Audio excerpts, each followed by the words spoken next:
लिखो chemical equilibrium. अब इस चैप्टर में हम लोग रिवर्सिबल रिएक्शंस के बारे में पढ़ेंगे, ठीक है। अभी तक आज तक हम लोगों ने इरिवर्सिबल रिएक्शन पढ़ी थी, जो एक डायरेक्शन में जाती है, बातें बंद आपस में यहाँ पे। अब इस चैप्टर में हम लोग पढ़ेंगे रिवर्सिबल रिएक्शन, ठीक है। तो पहले हेडिंग लिखो, टाइप्स ऑफ रिएक्शंस। क्या चलो बे, टाइप्स ऑफ रिएक्शन में दो टाइप हम लोग पढ़ने वाले हैं। फर्स्ट इज इरिवर्सिबल, जो इस चैप्टर में ज़्यादा यूज नहीं होगा, and second one is reversible, ठीक है। स्टार्टिंग विथ इरिवर्सिबल रिएक्शन, देखो फर्स्ट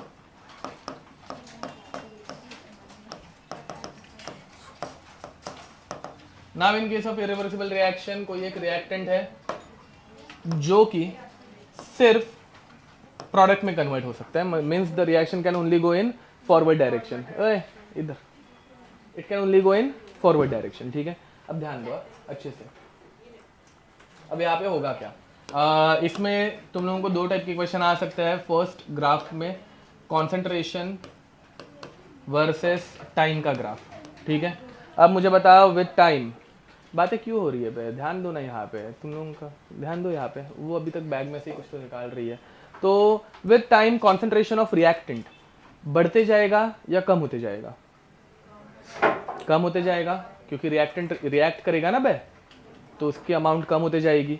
तो with time concentration of reactant decreases, समझ में आ रहा है? अब what about product? See, this is the decreasing graph for reactant. What about the product? Concentration of product increases or decreases? Increases, ठीक है।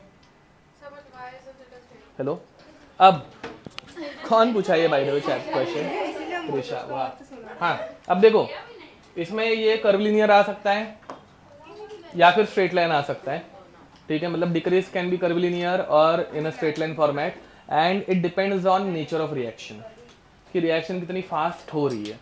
अब ये हम लोग पढ़ेंगे काइनेटिक्स में, तो ग्राफ स्ट्रेट लाइन का भी रह सकता है या फिर कर्व लाइन का भी रह सकता है, जो कि हम लोग नेक्स्ट चैप्टर में पढ़ेंगे। अभी के लिए कर्व अज्यूम कर रहे हैं, ठीक है। अब ध्यान दो, कॉन्सेंट्रेशन ऑफ प्रोडक्ट, सब जन यहाँ पे देखेंगे। विद टाइम प्रोडक्ट का कॉन्सेंट्रेशन बढ़ता है या कम होता है? बढ़ता है। तो either it can go like this और it can go like this. बातें बंद बे, अरे यार तुम लोगों को चिल्लाए बिना नहीं समझेगा लगता है। ओके, अब ग्राफ 1 मतलब लाइन 1 और line 2, which one is correct? Hand raise करेंगे, ठीक है। जिस किसी को लाइन 1 करेक्ट लग रही है हैंड रेस करो। प्रोडक्ट, विद टाइम प्रोडक्ट बढ़ते जाएगा, प्रोडक्ट बढ़ेगा तो ये ऐसे बढ़ सकता है या फिर ऐसे बढ़ सकता है, ठीक है। तो कौन सी करेक्ट लग रही है वो तुम लोगों को बताना है, ठीक है। लाइन 1 वाले हैंड रेस करेंगे पहले, लाइन 1, ओके। लाइन 2 वाले, ओके। क्यों बे लाइन 2 वालों ने इतना हैंड रेस किया, क्यों? ओके, अब देखो, first of all line 2 is the wrong answer, because over here it is going towards infinity. A product कब तक बनते रहेगा? जब तक रिएक्टेंट बचा है। अब धीरे धीरे रिएक्टेंट खत्म हो रहा है, तो प्रोडक्ट भी एक टाइम पे आके रुक जाएगा ना बढ़ना। पॉइंट नंबर 1 समझा। दूसरी बात, रिएक्टेंट जिस स्पीड से कम होता है उसी स्पीड से प्रोडक्ट ना बे। तो यहां पे समझ में आ रहा है तुम लोगों को कि ये इधर बहुत जल्दी कम हो रहा है, बट दूसरे ग्राफ में ये बहुत धीरे धीरे बढ़ रहा है। तो ये दोनों करेक्ट है क्या? नहीं। अरे समझा, रिएक्टेंट कम होता है तब प्रोडक्ट बनते हैं ना, तो ये वाला करेक्ट है, जो कि किसके लिए है? प्रोडक्ट के लिए। एक पॉइंट के बाद आके क्या हो जाएगा? ये प्रोडक्ट कांस्टेंट, क्योंकि रिएक्टेंट खत्म हो गया, प्रोडक्ट भी बढ़ना बंद हो जाएगा, ठीक है। Okay, next. अब रेट ऑफ रिएक्शन। रेट मतलब क्या बे? स्पीड, ठीक है। Rate of reaction versus time. यहाँ पे दो रेट्स पूछे जाते हैं, एक फॉरवर्ड रिएक्शन का, एक दूसरा बैकवर्ड रिएक्शन का। समझ में आ रहा है? बैकवर्ड समझ में आता है, ठीक है। अब ये रिएक्शन बैकवर्ड में जा सकती है क्या? नहीं जा सकती, इट इज इरिवर्सिबल, मतलब ये सिर्फ फॉरवर्ड डायरेक्शन में जा सकती है, बैकवर्ड में कभी आ नहीं सकती। तो what is the rate of backward reaction? 0, कभी बैकवर्ड आ ही नहीं सकती ना, तो बैकवर्ड का रेट कितना हो जाएगा? 0। मतलब ये ऐसा कुछ रहेगा। ये ग्रीन लाइन किसके लिए? Rate of backward reaction. Now regarding forward reaction ध्यान देंगे। मैं एक सिंपल रिएक्शन कर रहा हूँ, Zn प्लस HCl, क्या मिलता है बे? ZnCl2 प्लस बराबर। दो कंडीशन है, एक में बहुत कॉन्सेंट्रेटेड HCl है एंड दूसरे में बहुत डाइल्यूट है। कौन सी रिएक्शन फास्ट होगी, कॉन्क या डाइल्यूट? बराबर है, ओके। तो ये फास्ट रिएक्शन होगी एंड ये स्लो रिएक्शन होगी, ठीक है। तो जैसे जैसे कॉन्सेंट्रेशन कम होगा रिएक्शन क्या होती जाएगी? स्लो। एंड जब कॉन्सेंट्रेशन ज़्यादा होगा रिएक्शन क्या रहेगी? अब देखो भाई, इनिशियली जब टाइम 0 है तो इनिशियली रिएक्टेंट बहुत ज़्यादा था या बहुत कम था? बहुत ज़्यादा था, दिख रहा है यहाँ पे बहुत ज़्यादा है, रिएक्टेंट इनिशियली बहुत ज़्यादा रहता है। जब रिएक्टेंट बहुत ज़्यादा है, बहुत सारे मॉलिक्यूल्स है ना भाई, तो जल्दी रिएक्ट करेंगे या स्लो रिएक्ट करेंगे? मतलब initial rate of reaction is very high, समझा, फास्ट, ठीक है। अब धीरे धीरे रिएक्टेंट बढ़ रहा है, कम हो रहा है? अब रिएक्टेंट जैसे जैसे कम होते जाएगा, मतलब काइंड ऑफ डाइल्यूट हो रहा है, कम होना मतलब डाइल्यूट होना, तो जैसे जैसे ये कम होते जाएगा इसकी स्पीड बढ़ते जाएगी या कम होते जाएगी? समझ में? रिएक्शन की स्पीड कम होती जाएगी। तो ये दूसरा रेट का ग्राफ कैसे आएगा, ऊपर जाने वाला या नीचे आने वाला? समझ में आया ये? तो ये भी ग्राफ ऐसे कुछ आएगा, ठीक है। This is what rate of forward reaction. इन दोनों ग्राफ्स में कोई दिक्कत, ये समझ पा रहे हो? पक्का? Okay, next second is reversible reaction, ठीक है। Second is reversible reaction, such reactions which can go in forward direction as well as in backward direction। समझ में आ रहा है? इस चैप्टर में हम लोग रिवर्सिबल रिएक्शन ही सारी पढ़ने वाले हैं, ठीक है। हमेशा एरो ऐसे ही रहेगा। अब ध्यान दो भाई, इनिशियली सिर्फ क्या है? रिएक्टेंट, तो प्रोडक्ट कितना है? फिर बाद में जैसे जैसे रिएक्शन आगे बढ़ेगी तो रिएक्टेंट का कॉन्सेंट्रेशन बढ़ते जाएगा या कम होते जाएगा? कम होते जाएगा। इनिशियली प्रोडक्ट था क्या बे? तो प्रोडक्ट ही नहीं है तो बैकवर्ड रिएक्शन हो सकती है क्या? समझ पा रहे हो? फिर बाद में ये 9 मोलार हुआ और ये 1 मोलार हुआ। अब रिएक्टेंट कम हो रहा है और प्रोडक्ट क्या हो रहा है? बढ़ते जा रहा है। जैसे ही प्रोडक्ट बनेगा रिएक्शन रिवर्स में आ सकती है कि नहीं आ सकती? अभी समझ में आ रहा है? तो धीरे धीरे रेट, अब धीरे धीरे रिएक्शन बैकवर्ड में आना स्टार्ट होगी। ये पहले ये समझ लो, ठीक है। देखो इनिशियली सिर्फ रिएक्टेंट था तो सिर्फ आगे बढ़ेगी, प्रोडक्ट था ही नहीं तो पीछे आ ही नहीं, सब कुछ है ही नहीं तो पीछे काहे का आएगा ना बे। फिर बाद में रिएक्शन स्टार्ट हुई तो रिएक्टेंट कम हुआ, प्रोडक्ट थोड़ा सा बढ़ा। अब ये बढ़ने के बाद रिएक्शन धीरे धीरे क्या होगी? फिर पीछे आना स्टार्ट होगी। समझ में आ रहा है? इनिशियली प्रोडक्ट बहुत ज्यादा है कि बहुत कम है? कम है, तो रिएक्शन का बैकवर्ड का फ्लो बहुत फास्ट रहेगा या स्लो रहेगा? फिर बाद में रिएक्टेंट और थोड़ा सा कम हो गया एंड प्रोडक्ट और थोड़ा सा, तो देखो भाई धीरे धीरे रिएक्टेंट क्या होते जा रहे हैं? कम होते जा रहे हैं। धीरे धीरे प्रोडक्ट क्या हो रहा है? अब जैसे जैसे प्रोडक्ट बढ़ेगा तो बैकवर्ड रिएक्शन का रेट, समझ में आ रहा है? क्योंकि ये बढ़ रहा है ना भाई, तो अभी ये इजीली पीछे तो जा पाएगा एंड ये कम हो रहा है तो फॉरवर्ड रिएक्शन का रेट धीरे धीरे, समझ में आ रहा है? ये और कम हो गया तो बैकवर्ड का रेट और बढ़ गया। फिर बाद में एक पॉइंट ऐसा आया जब एक रिएक्टेंट अगर प्रोडक्ट में कन्वर्ट हो रहा है तो एक प्रोडक्ट, मतलब यहां पे दोनों की स्पीड, फॉरवर्ड एंड बैकवर्ड की स्पीड क्या हो गई? सेम हो गई। समझ में आ रहा है? And that point is called as equilibrium. Equilibrium पे आके फिर रिएक्शन रुकेगी क्या? नहीं, अभी भी ये चलते रहेगी। एक रिएक्टेंट बनेगा, एक प्रोडक्ट बनेगा, एक रिएक्टेंट बनेगा, प्रोडक्ट, ये कंटिन्यूअसली चलते रहेगा। समझ में आ रहा है? पक्का? ओके। इक्विलिब्रियम पे आके कॉन्सेंट्रेशन बट चेंज होगा क्या? नहीं, ये कॉन्सेंट्रेशन एक बार आ गया तो अभी ये चेंज हो सकता है क्या? नहीं। तो at equilibrium concentration of reactant becomes constant. At equilibrium concentration of reactant becomes same. Correct है क्या? नहीं, reactant and product becomes same. Correct है क्या? नहीं। But at equilibrium concentration of reactant and product becomes constant. ये सही है? At equilibrium rate of forward reaction and backward reaction becomes equal, true और फॉल्स? समझ में आ रहा है पक्का? And at equilibrium rate of forward reaction and backward reaction becomes constant, true. अरे दोनों सेम भी हो गए और कांस्टेंट भी हो गए ना भाई, इसलिए तो रुक गए, मतलब ना कॉन्सेंट्रेशन अभी चेंज हो रहा है क्या? कोई भी अगर एक गलती से बढ़ गया तो वापस रिएक्शन आगे पीछे होगी ना, तो दोनों क्या बन गए? कांस्टेंट, ठीक है। हाँ बोलो। वो भी हो सकता है, वो डिपेंड करता है कि रिएक्शन वैसी है क्या,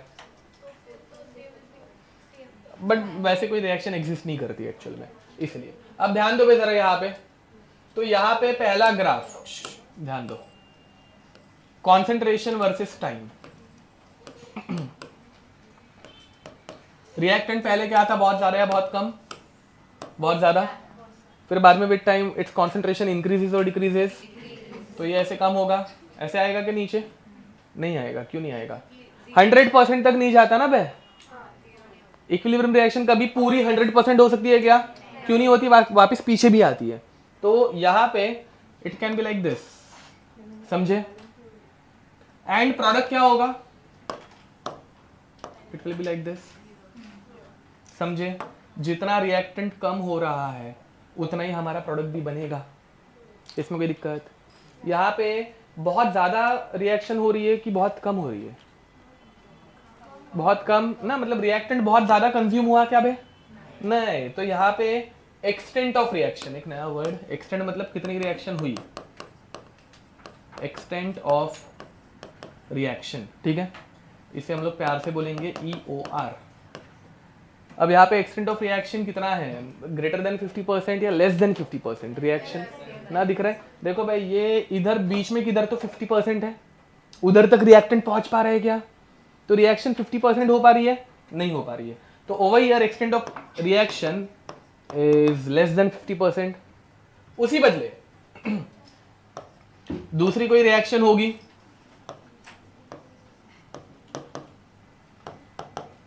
जिसमें ये ऐसा कुछ दिख सकता है, over here extent of reaction is less than 50% या मोर देन 50%, दिख रहा है ना, वो एकदम नीचे तक आ गया अच्छा खासा, तो यहाँ पे extent of reaction is more than 50%।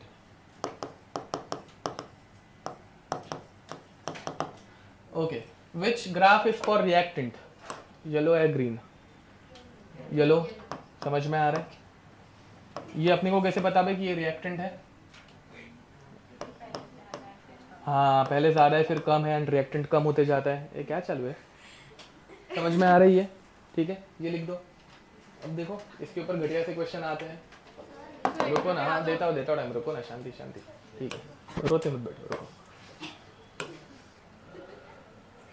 रुको बे, टाइम पास मत करो।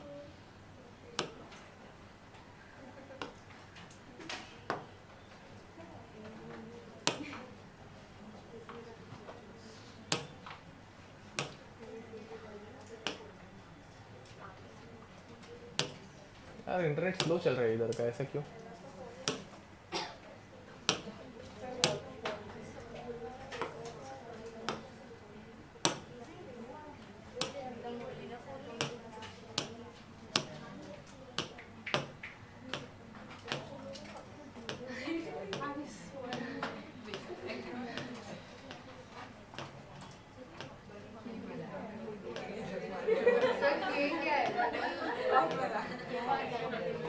शांति शांति, अभी तक उधर तक पहुंचे नहीं हम लोग, जो क्वेश्चन कराने वो ढूंढने दो। क्वेश्चन नंबर कौन से पे पहुंचे हुए? 18 पे पहुंच गए, इतना दूर तो नहीं था वो क्वेश्चन। रुको मैं मोबाइल में चेक करता हूँ, तब तक तुम लोग लिखो, क्वेश्चन नंबर ढूंढता हूँ मैं पहले।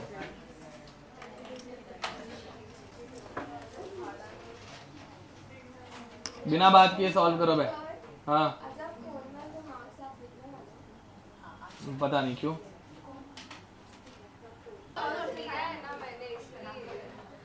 हाँ ये देखो भाई, बातें बंद यहाँ पे।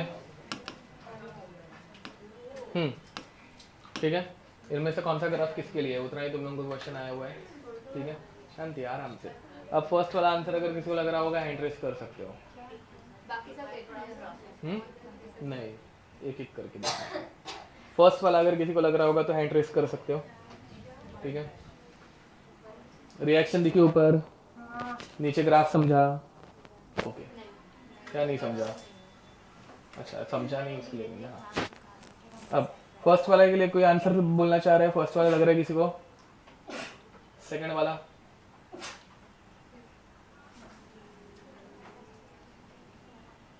थर्ड वाला?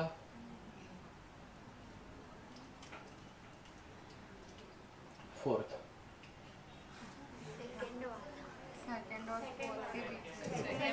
वापस ये जंगलियों जैसे आंसर मत दो, इंसान हो गए, रुको जरा। वापस फर्स्ट वाले के लिए कोई हैंड रेस करना चाह रहा है? फर्स्ट? सेकंड के लिए? थर्ड के लिए? फोर्थ के लिए? ठीक है चलो, अब second is the correct answer. H2 and I2 both are reactants. Reactant कम हो रहा है, HI is the product, product बढ़ रहा है। दिख रहा है क्या? ठीक है चलो आगे बढ़ते हैं। अरे हम ऐसा क्या करते हो? हाँ चलो सब जेई वाला भी कर दो। सर आपका भी पॉइंट्स बढ़ जाएगा। खुश रहो। अरे लेकिन वो नेक्स्ट वापस मेरे टोटल 220 पॉइंट्स बढ़ेगा। चले पकाओ मत। अब यहाँ पे देखो भाई, नेक्स्ट रेट वर्सेस टाइम, बातें बंद। यहाँ पे देखो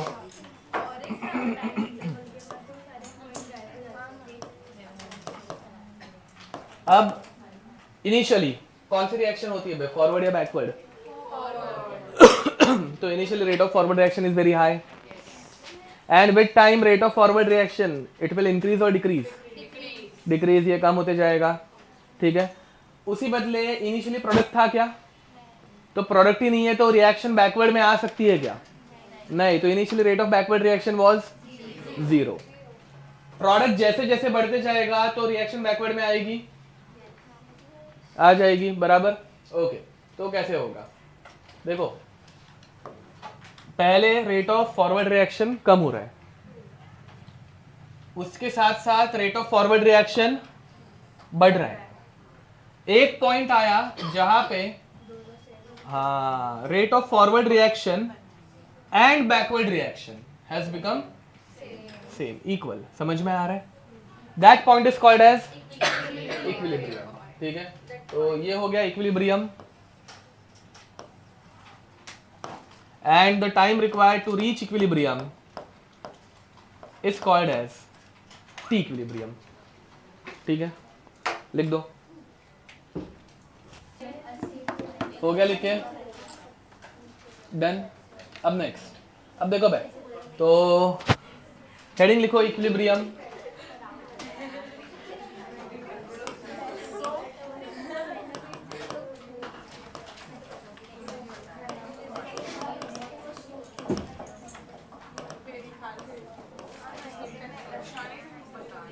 देखो the process in which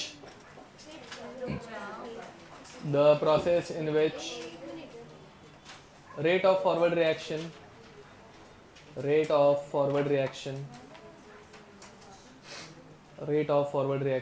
has become equal to rate of forward reaction becomes equal to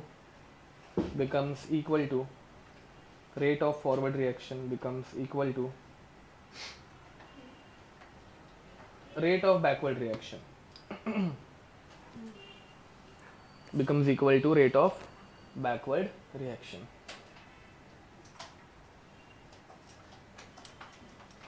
is said to be at equilibrium, ठीक है।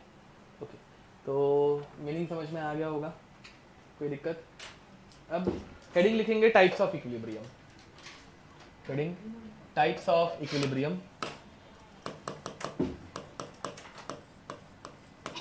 टाइप्स ऑफ इक्विलिब्रियम, जिसमें पहला रहता है फिजिकल इक्विलिब्रियम एंड दूसरा रहेगा केमिकल इक्विलिब्रियम। ठीक है, इस चैप्टर में हम लोग ज्यादा करके केमिकल इक्विलिब्रियम ही पढ़ने वाले हैं, but let us start with physical equilibrium first. ठीक है, अब फिजिकल इक्विलिब्रियम का एकदम सिंपल एग्जांपल अगर देने जाओ तो मेरे पास ऐसे टैंक है एंड इसके ऊपर एक ऐसे नल है, नल टैप टैप टैप, ठीक है। हाँ, तो अब इस नल में से ऐसे पानी आ रहा है तो धीरे धीरे ऐसे वाटर लेवल बढ़ते जाएगी। तो filling of this tank is called as forward या बैकवर्ड प्रोसेस, फॉरवर्ड प्रोसेस।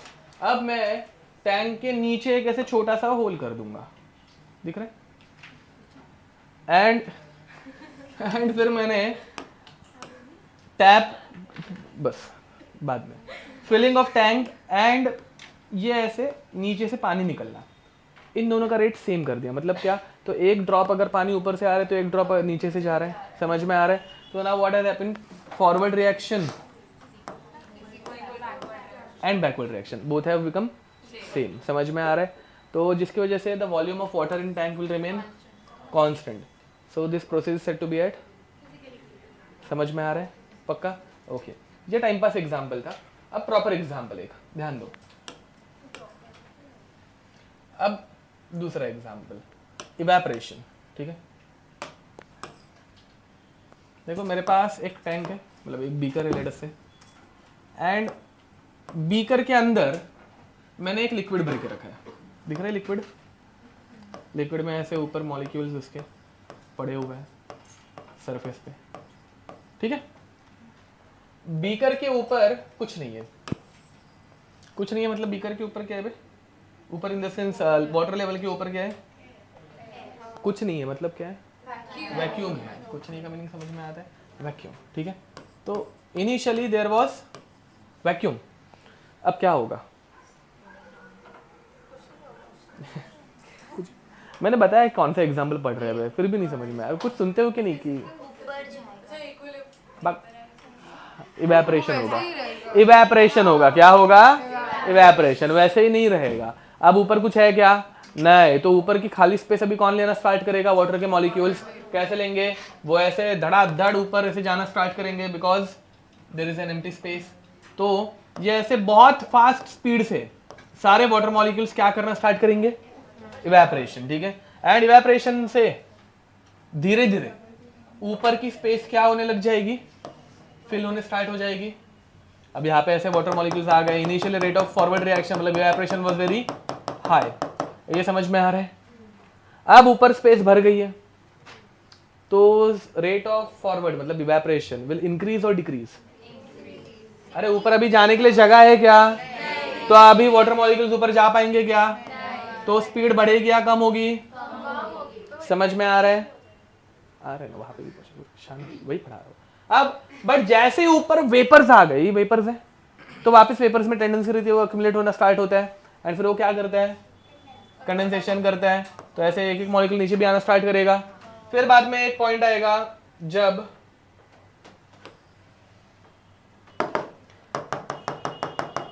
अब पॉइंट ऐसा आएगा कि ऊपर इतनी सैचुरेशन हो गई है, ये करने मजा आता है, इरिटेट होता है ना तुम लोगों को।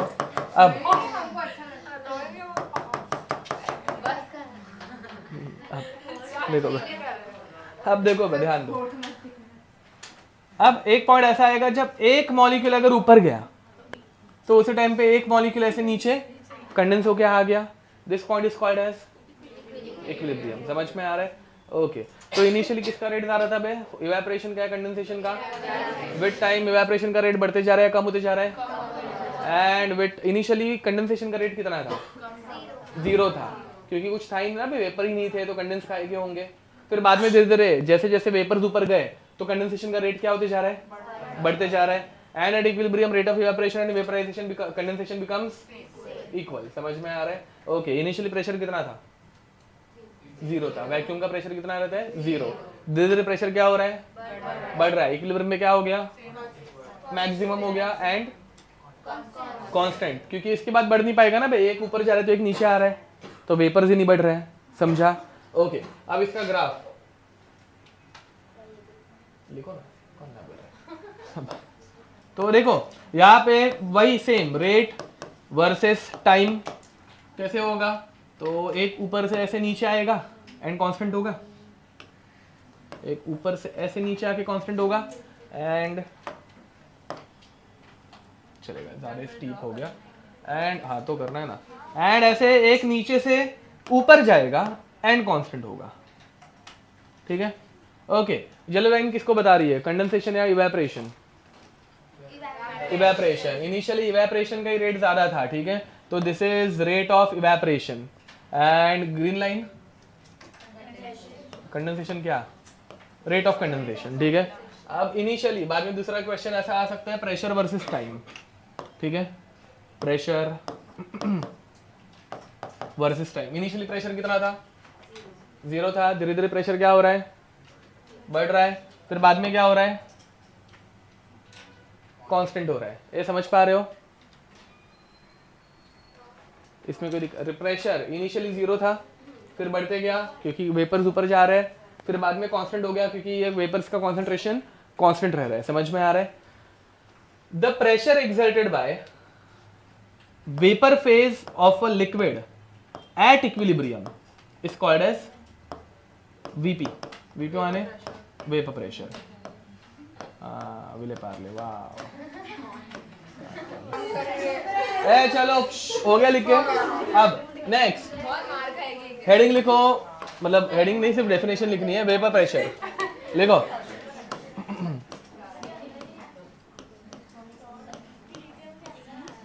हाँ, vapour pressure,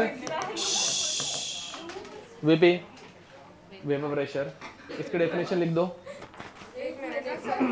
pressure exerted bye, pressure exerted bye, मेरा लिख के हो गया, pressure exerted by. Vapour pressure की डेफिनेशन यहाँ पे हम लोग लिखा है ना, वेपर प्रेशर वो अभी क्या रहता है वो पता भी तो रहना चाहिए।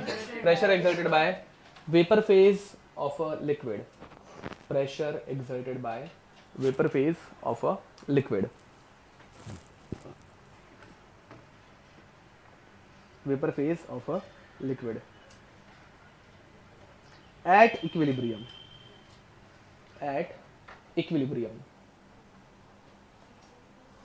vapor phase of a liquid at equilibrium is called as vapor pressure, ठीक है, at equilibrium is called as vapor pressure, ठीक है। अब chemical equilibrium, इसका वापस हम लोग पूरा करते नहीं बैठेंगे, ऊपर जो किया ना वही है, ठीक है। एक एग्जांपल लेंगे, खत्म करेंगे। तो सेकंड, केमिकल इक्विलिब्रियम, इसमें एग्जांपल लिखो बे। 2NO2 gas giving us N2O4 gas, ठीक है, ध्यान दो भाई अपना बाद में वाला। इनिशियली किसका कॉन्सेंट्रेशन ज़्यादा रहेगा बे, NO2 का, and with time concentration of NO2 बढ़ेगा या कम होगा, कम होगा। इनिशियली N2O4 का कॉन्सेंट्रेशन कितना है, 0 है, एंड विद टाइम वो क्या होगा, बढ़ेगा।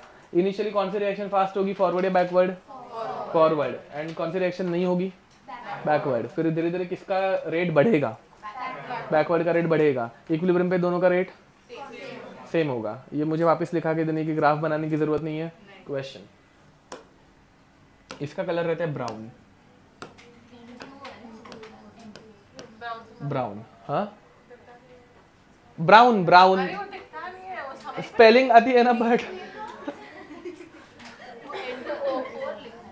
एंड हाँ N2O4, एंड ये रहता है कलरलेस, ठीक है।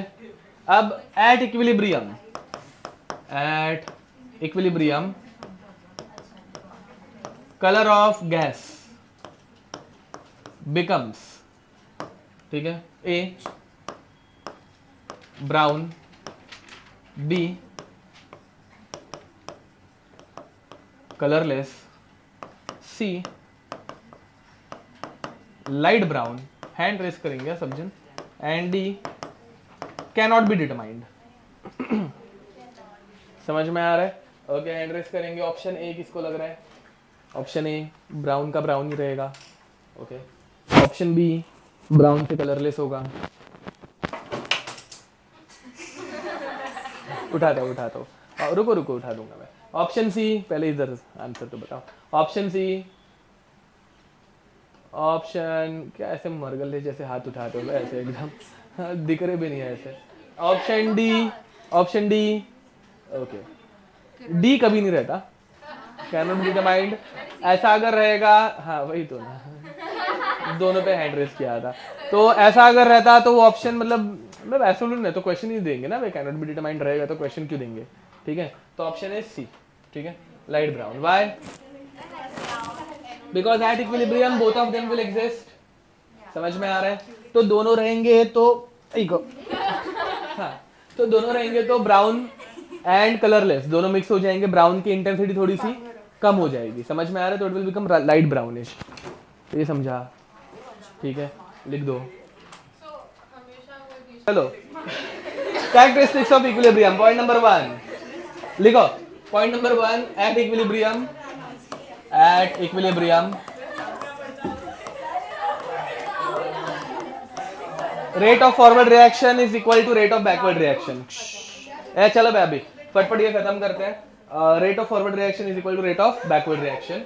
Point number 2, equilibrium is dynamic in nature, बस that is in continuous motion. याद रखना भाई, इक्विलिब्रियम पे रिएक्शन रुकती नहीं है, वो कंटिन्यूअसली आगे पीछे होते रहती है। समझ में आ रहा है? पॉइंट नंबर 3, एट इक्विलिब्रियम बताओ भाई, ये तुम लोगों को बताना है। At equilibrium delta G is equal to, हाँ 0, ये लास्ट लेक्चर में पढ़ाया था। Point number 4, at equilibrium concentration of reactant and product remains, क्या होता है बे इक्विलिब्रियम पे? कांस्टेंट, गधो, कांस्टेंट, ठीक है, सेम नहीं होता, कांस्टेंट मतलब चेंज नहीं होता। समझ में आ रहा है? ठीक है, ओके। नेक्स्ट किधर गया?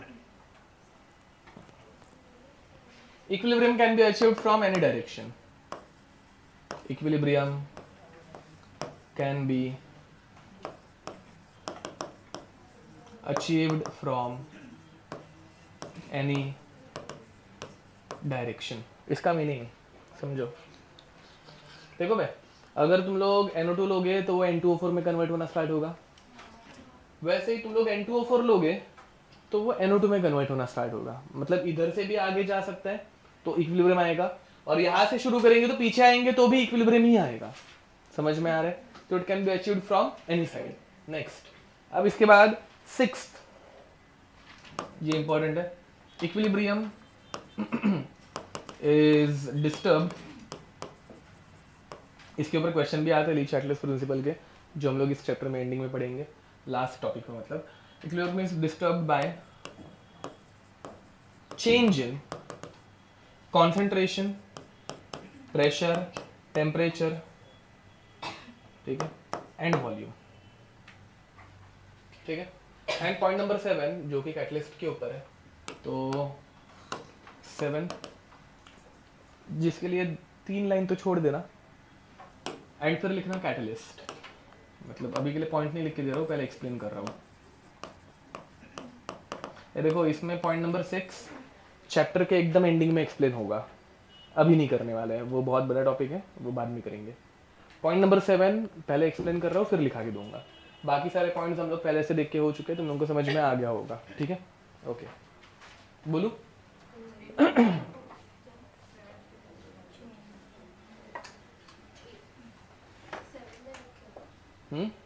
हाँ, पॉइंट नंबर 7 3 लाइन छोड़ दो एंड फिर कैटलिस्ट की हेडिंग लिखो। कैटलिस्ट क्या रहता है वो पहले समझ लेते हैं, फिर बाद में वो करेंगे, लिखेंगे।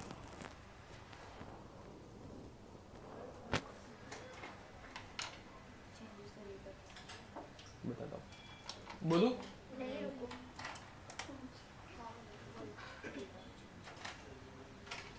लिखो भाई। अरे थोड़ी सी स्पेस छोड़ो ना यार, 4 लाइन लिखा हुआ है, समझ में आता है तुम लोगों को कितनी लाइन छोड़नी है। लिखो catalyst, catalyst increases rate of both, catalyst increases rate of both forward and backward reactions. पहली बात तो वो सिर्फ एक रिएक्शन को फेवर नहीं करता, वो दोनों का रेट बढ़ाता है। तो catalyst increases rate of both forward and backward reactions equally. ठीक है, forward and backward reactions equally. अब क्या होता है उसकी वजह से वो समझते हैं पहले, ये अभी तक पॉइंट खत्म नहीं हुआ है, पहले इतना समझा दोनों का रेट बढ़ाएगा, तो इसमें डिक्रीज भी कर सकते हैं प्रोमोटर एलिमेंट। वो सब नहीं देख रहे हैं हम लोग, सिर्फ कैटलिस्ट देख रहे हैं। बट कैटलिस्ट उसे कैटलिस्ट पॉइजन बोलते हैं, negative catalyst negative catalyst is a different thing, वो नहीं पढ़ रहे, कैटलिस्ट ओनली कैटलिस्ट। अब ध्यान दो, हाँ मतलब पुराने ज़माने में कैटलिस्ट के ही दो टाइप थे, पॉजिटिव एंड नेगेटिव, अभी सिर्फ जो बढ़ाते हैं उसको ही कैटलिस्ट बोला जाता है वैसा। तो पहले एक एग्जांपल समझोगे, ऐसे 1 किलोमीटर का ट्रैक है, दिख रहा है 1 किलोमीटर इस पे 2 ट्रेन भाग रही है, दिख रही ट्रेन,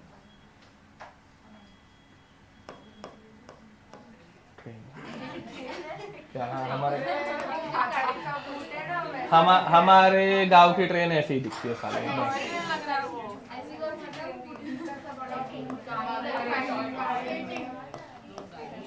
चुप है, अब ध्यान दो बे, एक ट्रेन जा रही है 15 मीटर पर सेकंड के हिसाब से एंड दूसरी ट्रेन जा रही है 10 मीटर पर सेकंड के हिसाब से।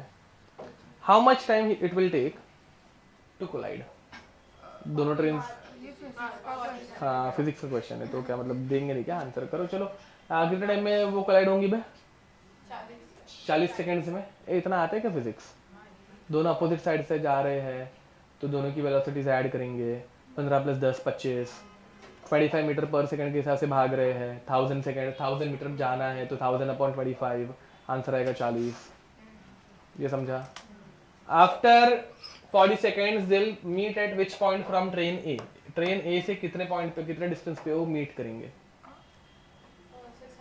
600 मीटर्स, 15 × 40 करेंगे 600। तो ये यहाँ पे किधर तो आके इनका कोलिजन होगा, चलेगा? ये अपना पॉइंट ऑफ कोलिजन है, समझे? दोनों में कैटलिस्ट ऐड किया, कोयला ऐड किया, कोयला समझ में? कोल दोनों में ऐड करने की वजह से दोनों ट्रेन की स्पीड बढ़ गई, बट कितनी बढ़ी? इक्वली बढ़ी, दोनों डबल हो गई। ये समझ में आ रहा है? Okay, now they will meet at which position? Same position पे मिलेंगे, ठीक है? अभी भी इसकी स्पीड कितनी हो गई? 30, उसकी हो गई 20, 500 मतलब 50 मीटर पर सेकेंड, तो वो अभी भी एक ही जगह पे कोलाइड करेंगे, but now they will meet after how much time? 20 seconds. ये समझ में आ रहा है? तो इनकी जो इक्विलिब्रियम पोजीशन थी, मतलब कोलिजन की पोजीशन जो थी, दोनों का रेट इक्वली होने की वजह से चेंज हो रही है क्या? नहीं, but time required to reach that position will decrease. समझ में आ रहा है? तो कैटलिस्ट क्या करता है? Time required to reach equilibrium decreases. समझ में आ रहा है? But the position of equilibrium remains समझाइए क्यों? बिकॉज ये दोनों का रेट इक्वली बढ़ाता है ना, फॉरवर्ड एंड बैकवर्ड दोनों का इक्वली बढ़ गया। फॉलोड? ओके, तो उसमें पॉइंट में आगे लिखो equally, hence it does not disturb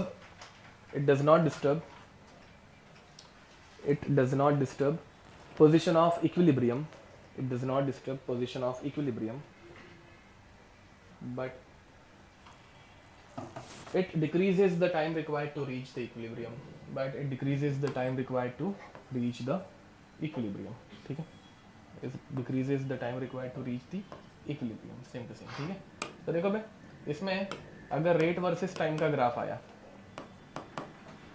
and without catalyst अगर ये ऐसे मिल रहे थे, ठीक है? अजीब हो गया ना थोड़ा? ओके, विदाउट कैटलिस्ट अगर ये ऐसे मिल रहे थे, विथ कैटलिस्ट कोई एक ऑप्शन ऐसे दिया जा सकता है। अब यहाँ पे मुझे बताओ इक्विलिब्रियम की पोजीशन सेम रह रही है कि चेंज हो रही है? चेंज हो रही है। अरे हाइट बढ़ गई ना, देखो ना, ये ऊपर वाली येलो लाइन किसकी है? फॉरवर्ड रिएक्शन की, बैकवर्ड रिएक्शन। एंड यहाँ पे फॉरवर्ड रिएक्शन का रेट इतना कुछ कम नहीं हो रहा है, थोड़ा बढ़ गया, उल्टा दिख रहा है क्या? फॉरवर्ड का रेट बढ़ गया एंड फॉरवर्ड का रेट कम हुआ एंड बैकवर्ड का ज्यादा ही बढ़ा। समझ पा रहे हो? तो ये पोजीशन क्या हो गई? चेंज हो गई। यहाँ पे रेट ऑफ फॉरवर्ड रिएक्शन ज्यादा हो रहा है बैकवर्ड रिएक्शन ज्यादा हो रहा है भैया, समझो ना, भावनाओं को समझो। तो ये करेक्ट है क्या? नहीं। उसी बदले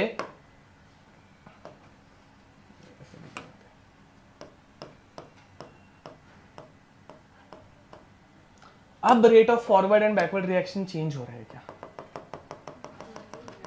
नहीं हो रहा है। ये समझ पा रहे हो? पक्का? पोजीशन ऑफ इक्विलिब्रियम चेंज हो रही है क्या? नहीं। But the time required to reach the equilibrium, ना दिख रहा है, ये यहाँ पे इक्विलिब्रियम टच हो गया एंड पहले इधर किधर हो रहा था, तो ये पहला original T equilibrium and this can be called as T dash equilibrium, which equilibrium is getting achieved by addition of catalyst. T dash equilibrium समझ में आ रही है? पक्का? लिखो चलो फटफट, बच गया साला, लिखो।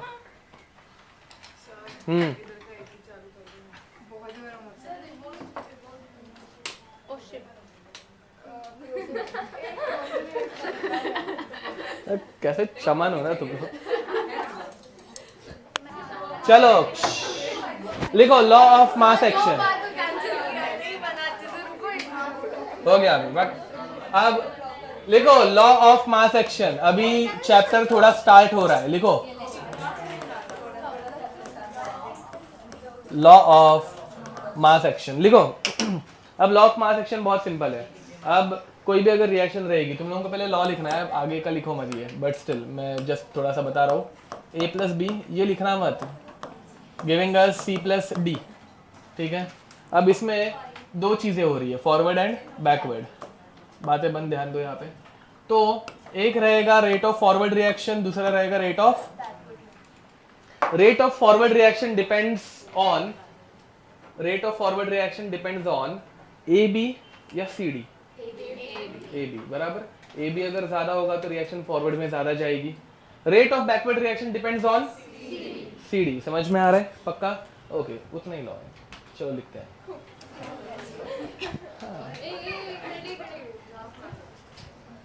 तुझे क्या दिक्कत रहती है भाई? ऐसे पहले हेडिंग लिखने में क्या जाता है? चलो लिखो बे। Rate of forward reaction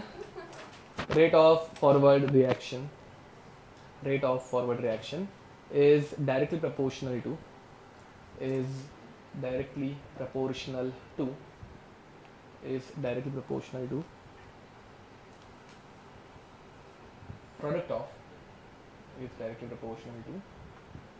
product of active masses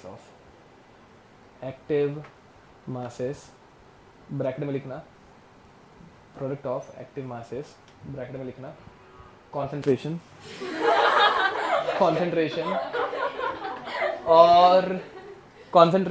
और partial pressure.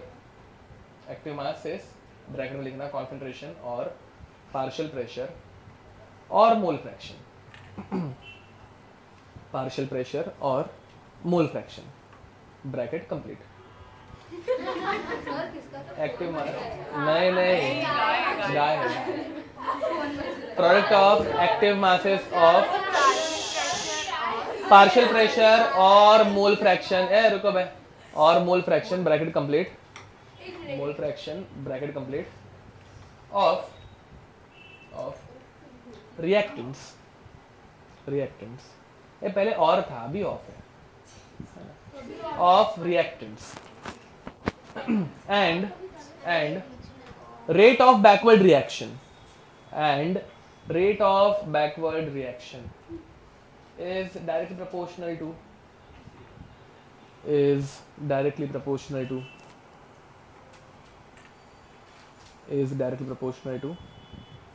product of bracket में लिखना मल्टीप्लिकेशन। ये प्रोडक्ट ऑफ जो लिखा है वो मल्टीप्लिकेशन है, मतलब मल्टीप्लिकेशन के प्रोडक्ट बोलते हैं ना भाई। Okay, multiplication bracket complete. हाँ, directly proportional to product of bracket में मल्टीप्लिकेशन, ठीक है। प्रोडक्ट ऑफ मल्टीप्लिकेशन, हाँ sorry, product of active masses of, हाँ my bad, product of active masses of, हाँ ब्रैकेट में मल्टीप्लिकेशन, हाँ product of active masses of products, ठीक है। Rate of backward reaction is directly proportional to product of active masses of products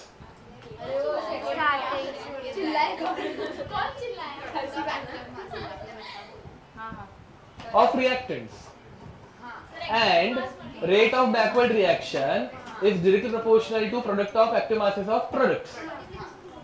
समझा? Backward में दो बार वो प्रोडक्ट आते हैं ना, वो पहला वाला प्रोडक्ट जो है वो मल्टीप्लिकेशन है, दूसरा वाला C&D वाला प्रोडक्ट है, वो कंफ्यूजन ना हो इसलिए अच्छे से मतलब ठीक है ओके। अब चलो, अब अगर फिर भी किसी को दिक्कत रहेगी यहाँ पे देखेंगे, मैं बताता हूं। पहली बात, एक्टिव मास मतलब it can be concentration, it can be pressure और it can be mole fraction, ठीक है। अब देखो, तो rate of forward reaction is directly proportional to what, बताओ बे, लॉल लिखा है, product of active masses of reactants which is A and B. A product मतलब मल्टीप्लिकेशन, प्रोपोर्शनलिटी निकालो बे, क्या आएगा, rate of forward reaction is equal to constant into A into B, concentration of A into B. Square bracket का meaning रहता है concentration, ठीक है। के एफ ये कौन से रिएक्शन का कांस्टेंट है, फॉरवर्ड रिएक्शन का, तो this is called as rate constant ना भाई, ये रेट का कांस्टेंट है, rate constant of forward reaction, चलेगा, समझे। And rate of backward reaction it depends on what, directly proportional to active masses of product C&D, समझे। तो यहां पे क्या होगा, RB is equal to KB C into D, इसमें कोई दिक्कत, where KB is what, rate constant of backward reaction, ठीक है, ये समझे। Now at equilibrium what happens, कैसा होगा इक्विलिब्रियम पे, क्या होता है, हाँ, rate of forward becomes equal to rate of backward reaction, okay. तो at equilibrium rate of forward reaction a RF is equal to RB, KF and KB constants है, rate R है, हाँ, तो अभी क्या मिलेगा, हाँ okay, KF A into B बोल रहे हो, ओके ठीक है, मुझे लगा कि KF KB ऐसा, ओके। एंड यहाँ पे क्या आएगा, KB इंटू CD, बराबर। अब यहाँ पे बस यहाँ पे देख लो, पूरी डेरिवेशन कंप्लीट करो भाई, बीच में ही तुम लोग एकदम अटेंशन स्पैन बहुत कम है तुम लोगों का। अब तो यहाँ पे कांस्टेंट एक जगह पे ला रहे हैं, कंसंट्रेशन दूसरी जगह पे, ठीक है। तो क्या बनेगा, KF by KB is equal to okay CD by AB, बराबर concentration of C into concentration of D upon concentration of A into concentration of B, square bracket मतलब कॉन्सेंट्रेशन, ठीक है। ये दो कांस्टेंट का रेशियो है, जो कि क्या देगा, एक नया कांस्टेंट देगा, नहीं पता, अच्छा, दो कांस्टेंट का रेशियो नया कांस्टेंट, दो कांस्टेंट का मल्टीप्लिकेशन भी नया कांस्टेंट, ठीक है। मतलब देखो भाई, 4 और 2 ये कांस्टेंट्स है, ये 4 4 का भी 5 बन सकता है क्या, वो कांस्टेंट है, समझ में आता है, हाँ। इन दोनों का रेशियो क्या देगा, जो खुद एक कांस्टेंट है, या फिर दो कांस्टेंट का मल्टीप्लिकेशन क्या देगा, और 8 का भी 9 बन सकता है क्या, तो वो भी एक, क्या फालतू चीजें पढ़ाता है अरे कुछ भी नहीं, मतलब तुम लोगों को क्या नहीं समझा, देख इसके बाद भी नहीं समझा अभी, और क्या बताऊं, अच्छा हाँ, तो ठीक है। अब तो दो कांस्टेंट का रेशियो क्या देता है, एक नया कांस्टेंट देता है, तो that new constant is now called as K equilibrium, ये समझे, equilibrium constant which is concentration of products upon concentration of, ये समझे। अब हाँ पता है, अब उसकी डेरिवेशन नहीं कराई थी ना बट तभी, अब ध्यान दो जरा, खत्म नहीं हुआ अभी तक, हाँ लिखो बाद में, रुको, देखो भाई, what if reaction is like this, 2A plus B giving us C plus D। अब rate of forward reaction is directly proportional to क्या लिखेंगे बताओ, है हाँ। अब देखो पहले A इंटू B लिखा था, बड़ा B क्या लिखोगे, 2A इंटू A, ओके। अब ध्यान दो, नहीं लिखेंगे, अब इसको हाँ, मतलब वो क्या लिखना है वो बता रहा हूँ, रुको भाई। तो ऐसा अगर आ जाए तो क्या करने का, कहना write this reaction like this, दोनों सेम है, ऊपर वाली और नीचे वाली. 2a can be written as a plus a. And अब रेट ऑफ फॉरवर्ड रिएक्शन कैसे लिखूंगा? हाँ, a इंटू तो a इंटू ए क्या बन गया? a स्क्वायर बन गया. जब 2a रहेगा तो वो 2 कहाँ पे लेके जाने का? पावर में लेके जाने का. समझ में आ रहा है कुछ? ओके, तो rate of forward reaction becomes kf into A square into B. ये समझे? फिर बाद में सिमिलरली बाकी सारी डेरिवेशन अगर हम लोग करें तो k इक्विलिब्रियम, यहाँ बाय द वे k का डिफरेंस समझो. जब रेट कांस्टेंट रहता है ना तो स्मॉल k, जब इक्विलिब्रियम कांस्टेंट है तो कैपिटल k. वैसे ही लिखना, मतलब ये एग्जाम में भी मतलब स्मॉल k कैपिटल k पता रहना चाहिए. ठीक है. अब तो इसका देखो फॉर्मूला क्या आया था, ऊपर क्या था? CD क्या है? रिएक्टेंट या प्रोडक्ट है? प्रोडक्ट्स है. तो अभी यहाँ पे भी प्रोडक्ट कौन सा है? CD है. तो यहाँ पे हो जाएगा C इंटू डी अपॉन नीचे अभी रिएक्टेंट क्या आएगा? a square by b, a square into B. समझे? तो इन जनरल एक्सप्रेशन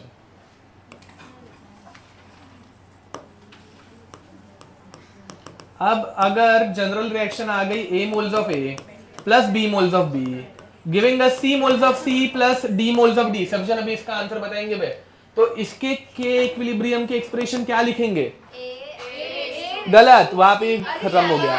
हाँ, पहले c raise to d raise to upon what is the meaning of square bracket? चलो ठीक है, कोई तो कांस्टेंट बोला अभी, मैंने सुना. ठीक है. अब नहीं, अब एक्टिव मास ये एक तो रह सकता है कंसंट्रेशन. ठीक है. कंसंट्रेशन हम लोग कब यूज कर, ऐसे नहीं लिखते, रुको. एक्टिव मास अगर एक्वियस मीडियम में रिएक्शन हो रही है, बातें बंद. अभी यहाँ पे देखो, अगर एक्वियस मीडियम में रिएक्शन हो रही है तो एक्वियस मीडियम में हम लोग यूज करते हैं कंसंट्रेशन. क्या यूज करेंगे? ठीक है, क्योंकि पानी के अंदर हम लोग कंसंट्रेशन मेजर कर सकते हैं. बातें बंद. अभी यहाँ पे देखो जरा, अगर गैस है, गैस के लिए हम लोग क्या मेजर कर सकते हैं भाई इजीली? गैस का क्या इजीली मेजर हो सकता है? ओके, और प्रेशर. तो यहाँ पे एक्टिव मास उसका रहता है पार्शियल प्रेशर. पार्शियल प्रेशर क्या रहता है बाद में पढ़ा दूंगा, डोंट वरी. और else we can also use concentration. How to convert pressure into concentration? ध्यान दो, गैस के लिए एक बहुत फेमस इक्वेशन बोलो भाई. तो P is equal to nRT by V. Number of moles upon volume is, ओए आर्थराइटिस यहाँ पे देख. अब है ना, number of moles upon volume is कुछ भी. Number of moles upon volume is, हाँ क्या? Molarity. Number of moles upon volume क्या रहता है? Molarity. And molarity is nothing but a concentration term. तो P is equal to CRT, where C is what? हाँ, मतलब कॉन्सेंट्रेशन. समझ में आ रहा है? तो प्रेशर से कॉन्सेंट्रेशन निकाला जा सकता है इस इक्वेशन से. तो गैसेस के लिए प्रेशर भी यूज कर सकते हैं या फिर कॉन्सेंट्रेशन भी. समझे? Next, third, pure solid and pure liquid.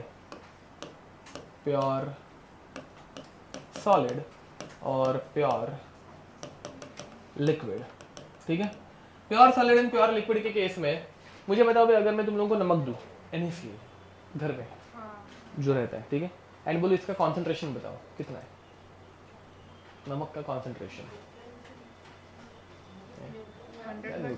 pH नहीं पूछ रहा हूँ मैं, एसिड बेसिड नहीं पूछ रहा हूँ हम लोग. कॉन्सेंट्रेशन ऑफ प्योर NaCl 100 है ना? हाँ 100% है ना. अरे देख, कॉन्सेंट्रेशन कब रहता है पता है? जब नमक पानी में डाला रहता है. तब पानी में अगर कम नमक है तो डाइल्यूट है, ज्यादा नमक है तो कॉन्सेंट्रेटेड है. बट जब सिर्फ नमक है तो कॉन्सेंट्रेशन कितना है? एंड 100% मतलब उसका फ्रैक्शन कितना है? 1. Percentage 100 maximum, fraction 1 maximum. ठीक है. तो यहाँ पे pure solid and pure liquid का कॉन्सेंट्रेशन माना जाता है 1. ये समझे? पक्का? ठीक है. ओके. अब एक्सप्रेशन ऑफ के इक्विलिब्रियम.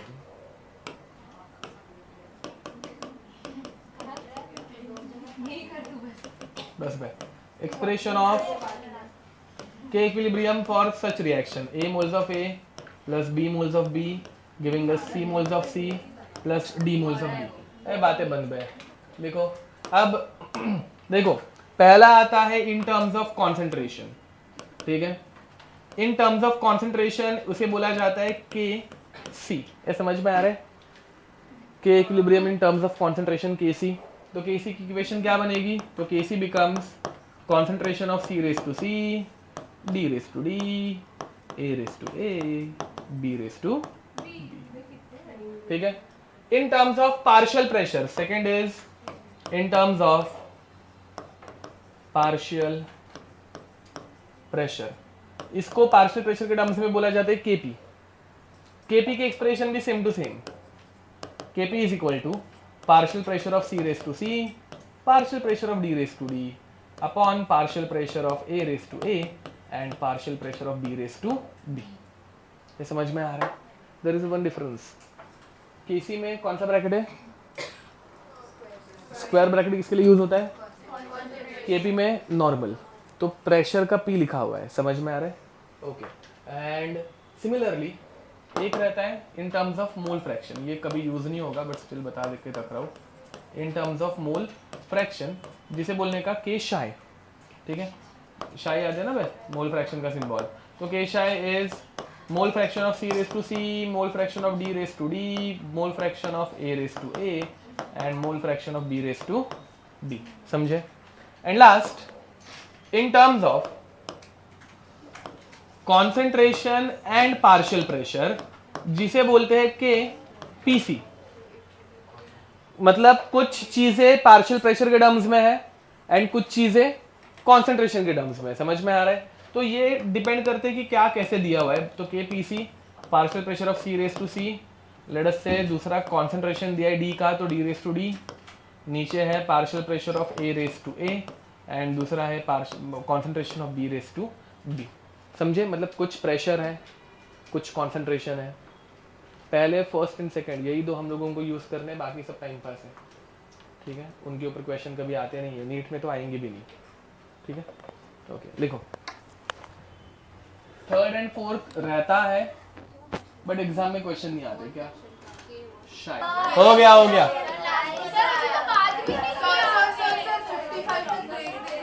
नहीं ए लिखो पे जल्दी.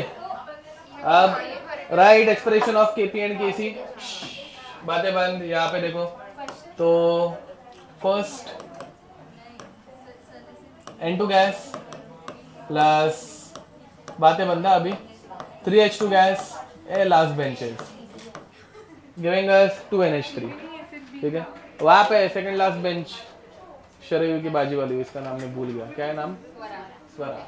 अब यहाँ पे देखो अब N2 gas plus 3H2 gas giving us 2NH3. ठीक है, इसके लिए अगर तुम लोगों को केसी लिखना है, केसी कैसे आएगा इसका? तो केसी बताओ भाई, केसी बताओ. रुको, केसी कैसे आएगा? ये कौन सा सी रेस टू सी है बाबा? Concentration of NH3 raise to 2 upon concentration of N2 into concentration of H2 raise to. ये समझ पा रहे हो? अब इसका केपी कैसे लिखोगे? तो पार्शियल प्रेशर ऑफ NH3 का square upon partial pressure of N2 into partial pressure of H2 का क्यूब. ये कैसे करना है समझ में आ रहा है? ध्यान दो यहाँ पे सब जन.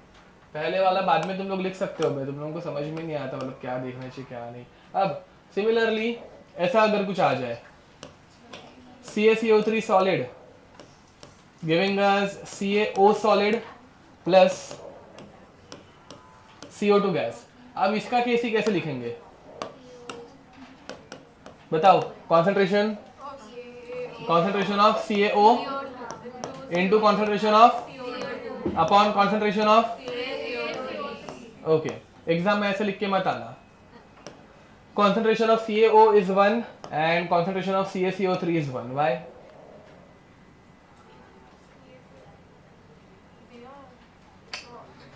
Because it is present in solid state and concentration of pure solid and pure liquid is always 1. तो इनको 1 लेना है. समझ में आ रहा है? एंड फिर Kc क्या बनेगा? Kc is equal to concentration of just CO2. समझे?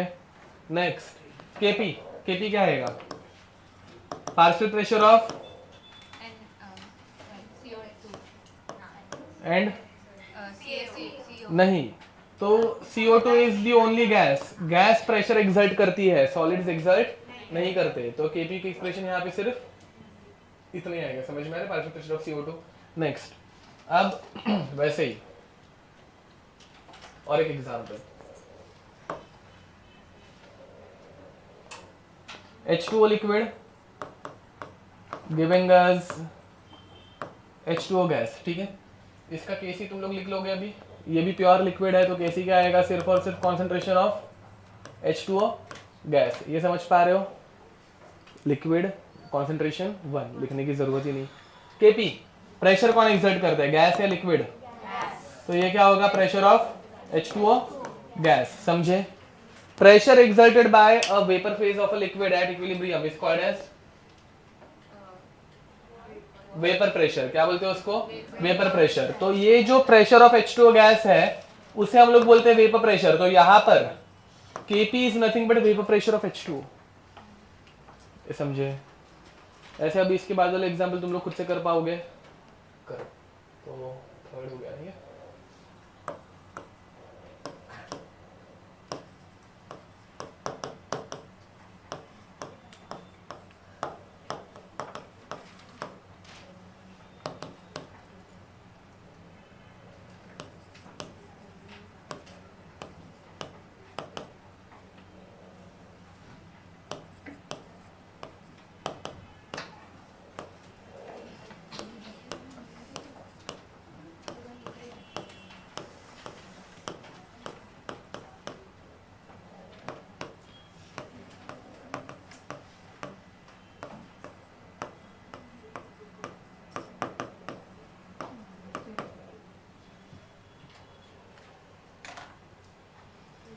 जरा जल्दी लिखना।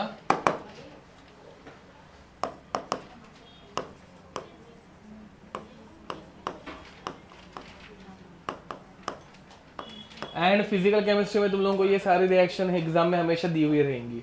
तुम लोगों को बाय हार्ट कुछ नहीं करना है, रिएक्शन एंड ऑल।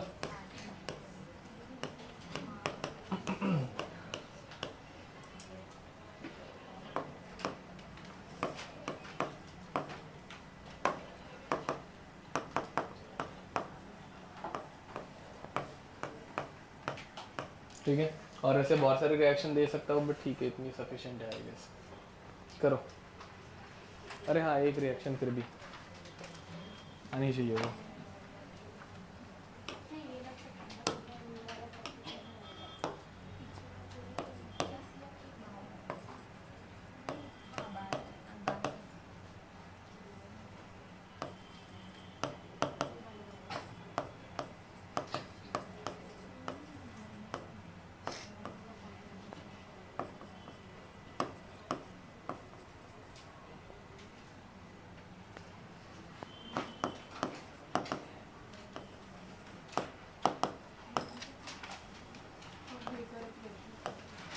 ये लास्ट वाले में एक्वेस एक्वेस है नीचे लिखा हुआ।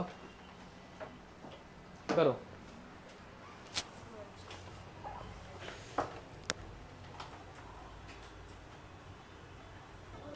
हो गया?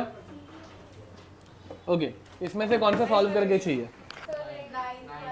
नाइन्थ वाला। ओके, अब नाइन्थ वाले में एक्वेस मीडियम है, मतलब कॉन्सेंट्रेशन एग्जिस्ट कर सकता है? नहीं क्या? हाँ, ए जब लिक्विड लिखा होगा ना तो वो प्योर लिक्विड है। एक्वियस है मतलब पानी मिक्स्ड है। हाँ, एक्वियस ना ना ना, उसमें पकड़ लेने का। But it is diluted with other substances ना, इट इज नॉट 100%। हाँ वैसा।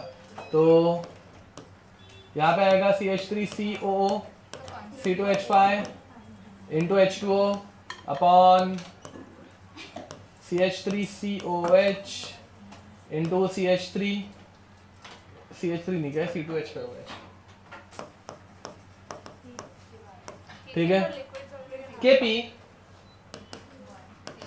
नॉट डिफाइंड, गैस ही नहीं है ना कि प्रेशर आए यहाँ पे, तो Kp यहाँ पे एग्जिस्ट ही नहीं करता। समझ में आ रही है? लिख दो। ए इधर तो कोई दिक्कत। अब next relation between KP and KC. अब क्या क्वेश्चन भी लिख के नहीं हुए थे क्या अभी तुम लोगों के? तो वो आंसर तो लिख सकते हो ना खुद से, आंसर्स खुद को देने थे।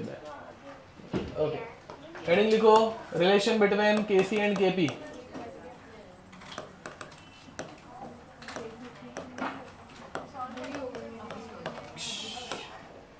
ध्यान दो, बातें बंद। A moles of A plus B moles of B giving us C moles of C plus D moles of D, and everything is present in gaseous state. Now what is the expression of Kc over here? So Kc is equal to concentration of C raised to C, D raised to D, A raised to A, B raised to B.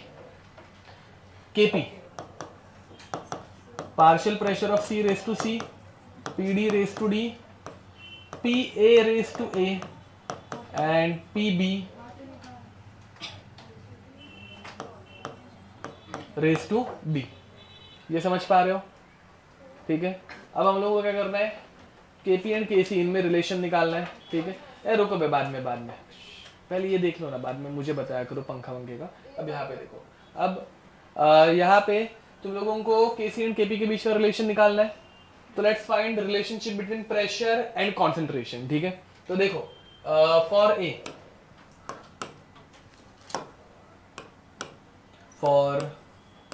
A we can write down PA V is equal to NA RT. Pressure of A into volume is equal to number of moles of A into RT। ये समझ में आ रहा है? Okay, अब volume को अगर मैं नीचे लेके आ जाऊँ तो pressure of A is equal to number of moles of A by RT. number of moles upon volume क्या बनता है? मोलैरिटी। तो PA can be written as concentration of ART. C मतलब concentration, तो स्क्वायर ब्रैकेट यूज कर लिया मैंने, ये समझे? Similarly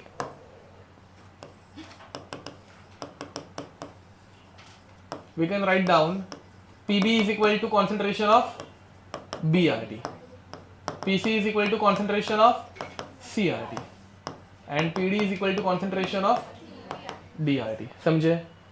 Substituting this PA, PB, PC and PD values in KP. ठीक है, तो KP क्या बनेगा? So KP is equal to concentration of C RT raised to C, concentration of D RT raised to D, concentration of A RT raised to A, and concentration of B RT raised to B. समझे? फिर बाद में वो RT दोनों के rest to में जाएगा, concentration मतलब C raised to C, RT raised to C, B raised to D, RT raised to D, A raised to A, RT raised to A, B raised to B, RT raised to B. समझ में आ रहा है? तो इनको अगर मैं separate कर दूं तो क्या बनेगा? Kp is equal to concentration of C raised to C, concentration of D raised to D, concentration of A raised to A, and concentration of B raised to into RT raised to C into RT raised to D, तो plus D upon RT raised to A plus B। अब ये क्या बनता है? C raised to C raised to B, ये क्या है? ये Kc है। ओके, तो ये Kc है, तो Kp is equal to Kc into RT raised to C plus D minus, ये समझे क्या? डिवीजन ऊपर जाएगा तो माइनस बनता है, इतना रूल सबको पता है, basic. C plus D minus A plus B क्या है? ओके, ये डेल्टा Ng है। ये क्या है ना? Change in number of moles, thermodynamics में सीखा है ना हम लोगों ने। ये नंबर ऑफ मोल्स का सब्ट्रैक्शन है, प्रोडक्ट माइनस रिएक्टेंट।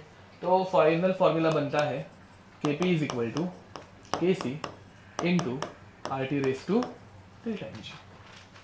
जी क्यों? बिकॉज ये प्रेशर एंड ऑल है। प्रेशर तो हम लोग सिर्फ गैस के यूज करते हैं, तो इस इक्वेशन में सिर्फ गैसेस यूज होंगी। समझ में आ रहा है? लिख दो जल्दी।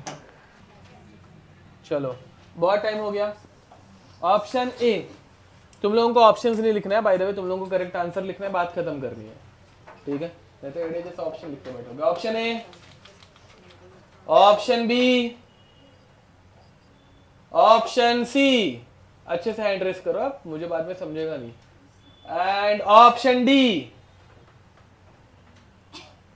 एक का ही आंसर करेक्ट है, D is the correct answer. ठीक है, तो अब क्या किया है? ए गधो, चुप है। सुनो, अब what is the relationship between KC and KP? KP is equal to R T, KC into R T raise to delta N G. KP is equal to KC, मतलब ये इतनी टर्म क्या होनी चाहिए? 1 होनी चाहिए। क्या होनी चाहिए ना, तब जाके केपी इज इक्वल टू केसी बनेगा। ये इतने टर्म 0 होने के लिए क्या होना चाहिए, सॉरी 1 होने के लिए क्या ऊपर डेल्टा एन जी की वैल्यू क्या होनी चाहिए? 0 होनी चाहिए। अरे ये समझ में आ रहा है? अगर ये 0 हुआ तो R T raise to 0 is 1 and 1 into K C is K C, तो K C is equal to K P. Followed? तो डेल्टा एन जी की वैल्यू 0 होगी तो K C is equal to K P आता है। बोला भी रहे कि अब भी जैसे एक्सप्रेशन पढ़ाई है वो देखो और फिर बाद में आंसर सोचो। तो they are asking not equal, मतलब डेल्टा एन जी 0 नहीं होना चाहिए। ये समझे क्या? K C is not equal to K P, मतलब डेल्टा एन जी की वैल्यू 0 नहीं रहनी चाहिए। डेल्टा एन जी की वैल्यू किस में 0 नहीं है? कितना ही डिफिकल्ट था, बाकी सब में 0 है। 2 माइनस 2 0, 2 माइनस 2 0, 2 माइनस 2 0। अरे दिख रहा है क्या? तो डेल्टा एन जी किस में 0 नहीं है वही निकालना था, और क्या ही है। एक्सप्लेनेशन समझा सबको? पक्का? इक्वल के लिए क्या करना है, नॉट इक्वल के लिए क्या करना है, फिर करो ये। इसमें कैलकुलेशन करने हैं। पहले क्वेश्चन लिखो, जल्दी लिखो बे, और शॉर्ट में लिखो। Kp is equal to 3 at 1000 Kelvin for this reaction. Kc is R is given. ये समझा क्या? Kp is equal to 3 at 1000 Kelvin. Reaction लिखो, Kc is equal to R is this much. खत्म। ठीक है, इतना करके फिर बाद में आंसर निकालना स्टार्ट करो। अगर दिख रहा होगा सारे आंसर 3.6 है, मतलब आंसर 3.6 ही है, सिर्फ पावर निकालनी है। कॉमन सेंस, समझे? पूरा मत सॉल्व करते बैठना बे, एमसीक्यूज की एग्जाम है अपनी। 1000 शॉर्ट में लिखना, Kp is equal to 3 at 1000 Kelvin, reaction Kc is equal to question mark। Question ऐसे लिखता है जब लिखने बोलते हैं। ठीक है,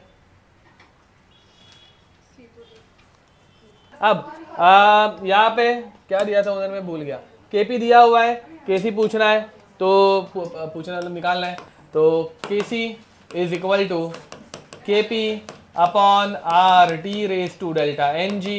Kp is 3, R is 0.083, T is 1000 raised to 1। 1000 से मल्टीप्लाई करेंगे तो आएगा 3/83, तो ये बन जाएगा 0 पॉइंट, ये बन गया 30, वापिस और एक 0 लगाया, ये बन गया 300। उसके बाद डिवीजन होगा विच इज 36। ये पागल औरत बात नहीं। अब तो ये 2 डिजिट शिफ्ट करूंगा तो ये बनेगा 3.6 into 10 raise to, that is your answer. ये समझे? क्या डिफिकल्ट था भाई इसमें तुम लोग? और जो लोग अभी तक फॉर्मूला लिखे नहीं है भाई, नहीं लिखा था मैंने देखा। अरे फॉर्मूला लिखा करो, फॉर्मूला लिखा करो भाई। तुम लोगों को क्या फॉर्मूला बाय हार्ट हो जाते क्या भाई? एक बार में तुम लोग डायरेक्ट वैल्यूज पुट करने लग जाते हो। ठीक है, फॉर्मूला लिखे हुए दिखने चाहिए। लिखे है क्या भाई फॉर्मूला? हाँ ठीक है, ओके। तो ये समझा? क्या बच रहा है, कितना बच रहा है? हाँ चलो, with this will stop here, till then next time, bye bye. क्या? हाँ तो